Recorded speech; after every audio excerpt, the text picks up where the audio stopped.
நார்வேவைச் சேர்ந்த number 1 chess வீரர் Magnus Carlsen தனது நீண்ட நாள் காதலி எல்லா விக்டோரியாவை திருமணம் செய்து கொண்டுள்ளார். ஓஸ்லோ நகரில் நண்பர்கள் மற்றும் உறவினர்கள் முன்னிலையில் இவர்களின் திருமணம் நடந்துள்ளது.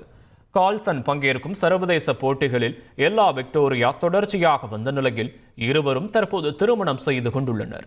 இது தொடர்பான புகைப்படங்கள் வெளியாகியுள்ளன. நாகை மாவட்டம் வேதாரண்யத்தில் இந்த ஆண்டு உப்பு உற்பத்திக்கான முதல்கட்ட பணிகள் தொடங்கியுள்ளன. வேதாரண்யம் அடுத்த அகஸ்தியன்பள்ளி, கடினல் வயல், கோடியக்காடு பகுதியில் சுமார் 9,000 ஏக்கரில் ஆண்டுதோறும் உப்பு உற்பத்தி நடைபெறுகிறது. வேதாரண்யம் பகுதியில் உப்பு உற்பத்திக்கான முதல்கட்ட பணி தொடங்கியுள்ளது. இங்கு ஆண்டு ஒன்றுக்கு சுமார் 6 லட்சம் மெட்ரிக் டன் உப்பு உற்பத்தி செய்யப்படுகிறது. வடகிழக்கு பருவமழைக்கு பின் உப்பள பாதிக்கல் சேதமடைந்த நிலையில் தற்போது வெயில் அடிக்க தொடங்கியுள்ளது.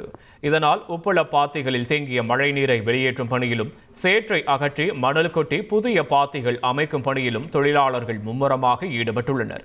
உப்பள பாத்திகளை சரி செய்து மீண்டும் உப்பு உற்பத்தி தொடங்க இன்னும் 10 நாட்களாகும் என உப்பு உற்பத்தியாளர்கள் தெரிவித்துள்ளனர். 3 மாதங்களுக்கு பின் மீண்டும் வேலை வாய்ப்பு கிடைத்துள்ளதால் உப்பள தொழிலாளர்கள் மகிழ்ச்சி அடைந்துள்ளனர். செய்திகளை உடனுக்குடன் தெரிந்து கொள்ள உடனே சப்ஸ்கிரைப் பண்ணுங்க.